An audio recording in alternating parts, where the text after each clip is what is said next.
एक मर्तबा का जिक्र है कि एक छोटे से गांव में हामिद नामी एक नेक दिल किसान रहता था। हामिद की जमीन ज्यादा नहीं थी, मगर वो हमेशा अल्लाह का शुक्र अदा करता था। उसका मामूल था कि हर हफ्ते की शाम वो अपनी आमदनी का एक हिस्सा मस्जिद में दे आता और कुछ हिस्सा गरीबों में बांट देता। लोग उसे कहते, हामिद, तुम खुद भी ज्यादा मालदार नहीं हो, फिर दूसरों पर क्यों खर्च करते हो? हामिद मुस्कुरा कर जवाब देता, जो कुछ मेरे पास है वो अल्लाह की अता है। अगर मैं बांटूंगा तो अल्लाह इसमें बरकत डालेगा। वक्त गुजरता गया। हामिद की फसलें हमेशा अच्छी रहतीं, बारिश भी वक्त पर होती और उसके जानवर भी सेहतमंद रहते। इधर कुछ और किसान जो बहुत ज्यादा जमीन के मालिक थे और सिर्फ अपना फायदा देखते, अक्सर किसी न किसी मसले में फंसे रहते।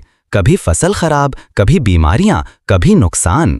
एक दिन गांव के चौधरी ने हामिद से पूछा, हामिद, आखिर तुम्हारी जमीन कम है, मगर तुम्हारी पैदावार हमसे बेहतर कैसे होती है? हामिद ने कहा, चौधरी साहब, मैं सिर्फ मेहनत नहीं करता, बल्कि रिज्क में बरकत की दुआ भी करता हूँ और जो कुछ मिलता है उसमें दूसरों का हिस्सा भी निकालता हूँ। चौधरी ये सुनकर खामोश हो गया, मगर उसके दिल में बात बैठ गई। अगले साल से वो भी अपनी आमदनी में से कुछ हिस्सा मुस्तहिक लोगों को देने लगा और वाकई चंद महीनों में ही उसके कारोबार में बेहतरी आने लगी। सबक: रिस्क सिर्फ मालो दौलत का नाम नहीं, बल्कि दिल का सुकून, सेहत, खुशहाल घर और खैरो बरकत भी रिस्क का हिस्सा हैं। जो दूसरों का ख्याल रखता है